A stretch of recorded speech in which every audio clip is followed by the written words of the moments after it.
Hi, my name's Lacey, and this is my very first YouTube video on this channel, which is like kind of exciting, not gonna lie. And, I'm new here, so I'm sorry that like my camera angle is kind of gross. Please don't be mean about it, is all I really have to say on that.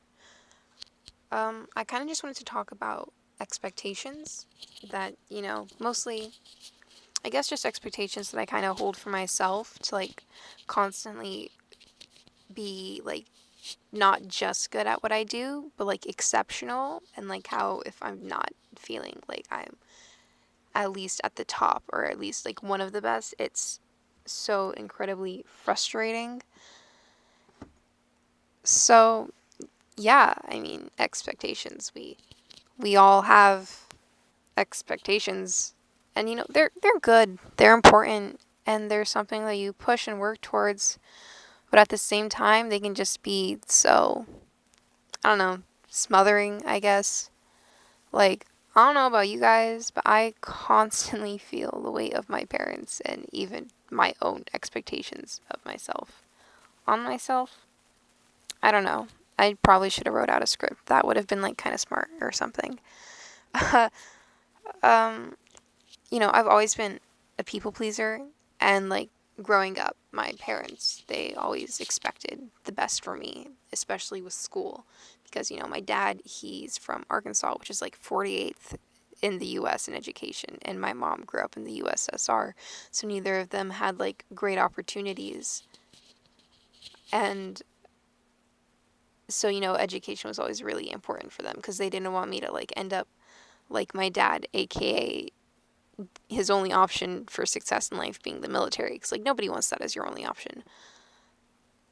Like when I was younger, my mom, I would stay up late with her. We would just like run through flashcards and study guides, and I wasn't allowed to play with other kids because I had to stay at home inside and study. I wasn't allowed to do homework upstairs in my room, and I was not allowed to bring home bad grades, and I didn't. um I used to get like from like elementary to middle school, because those aren't really difficult. I would get perfect scores on nearly almost every single one of my tests, and that's just because it was expected of me. And all I really wanted in life was to reach those expectations that my parents had set for me, for them to be proud of me. But you can't really be proud of someone if they're doing what's expected of them. In their eyes, I wasn't achieving academic success worthy of their praise. I was just doing the bare minimum. I said minimum really weird. I'm sorry. That's gross. My obsession with kind of like working as hard as I could just so I could, maybe hear one of them tell me, I love you and I'm so proud of you, faded out towards like the end of middle school. But that hasn't changed the fact that like I still have expectations for myself, and those are what I'm focused on now. And they're kind of high.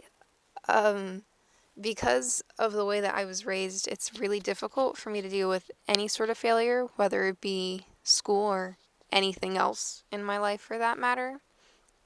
Last summer I went to nationals for my sport, and I expected to win, and I almost did. Really, really close. But unfortunately, I made a really big mistake that cost me a lot of points. Like, I had a lot of points deducted from my score, and that cost me first place. Like, if I hadn't made that one singular mistake, I would have been first. And because so many people around me, myself included, expected me to come home a national champion, and then I just, like, didn't, was so difficult for me to deal with. Just like this crushing weight of expectation. And it's really easy to doubt yourself when you fall short. Um, After that, I just like really couldn't get out of my own head.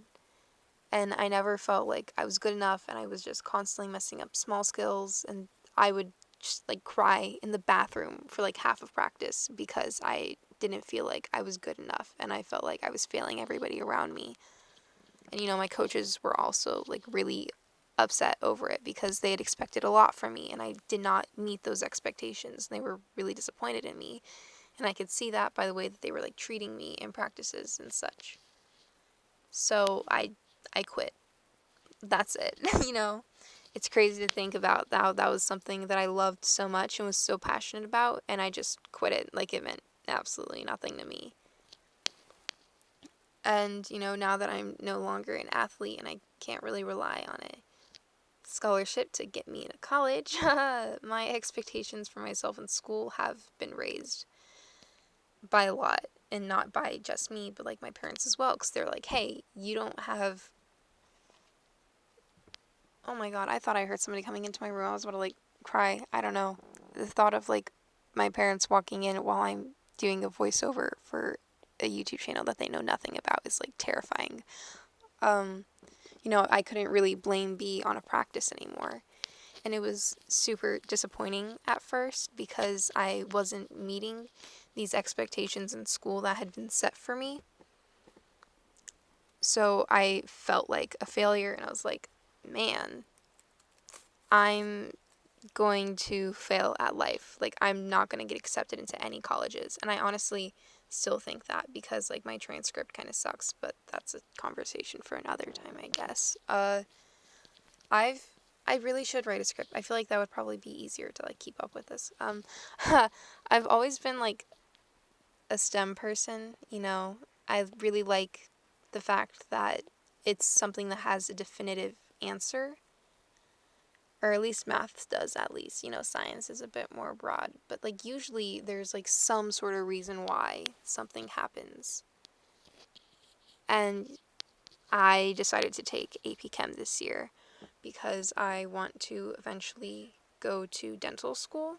So I'm going to have to take a chemistry class there. So I was like, hey, why not just get, like, a taste of a college-level chemistry class here so I can know how poorly I'm going to do in the future. And holy moly guacamole, I struggled so much. Like, the entire first semester was such a roller coaster. I worked so hard, and it was like no matter how hard I worked, I just wasn't reaching this expectation of myself to just pass. Like, I expected it to be hard, but not like that hard. And that's again with the expectations.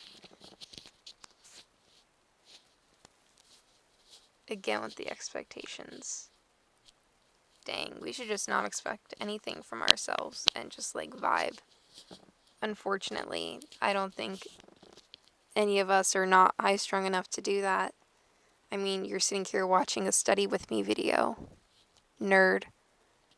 I'm sorry, that was mean. And AP exams are coming up, and I don't really know what to do. Like, yeah, I expect myself to pass, because, like, what else is there to do? I can't just be like, oh, yeah, I'm going to fail. I want to pass, and I expect myself to pass, because that's just, like, what? Like, I can't even, like, imagine myself failing, but at the same time, can I expect myself to pass? Like, can I really expect that from myself, considering our current situation? Like, I don't know what to expect from myself. Like, the tests will be easier, maybe, which we don't even, like, know. But they'll definitely be stricter on grading because of, like, the chances to cheat. And, like, we've gotten an extra month to prepare. But, like, was it enough time to prepare for something so different from what we had initially expected? Like, what am I supposed to do if I fail? Like, how am I supposed to deal with not reaching another one of my expectations for myself? That's what I want to know. My throat's really dry. I've been talking for a long time. It's just this entire year has been me failing myself and, my expectations for myself. Constantly expecting the best from myself and then constantly falling short. It's been really, really difficult on me mentally. And I honestly don't know if I can do it. And I feel like I'm getting kind of off topic here. And I probably am. I probably have gone off topic several times. Um, but yeah, expectations. That's all. Thanks for watching, I guess. If you're curious, I was following along to one of the review videos that College Board put up because my teacher is handing them out as assignments. So, bye. Thanks for listening.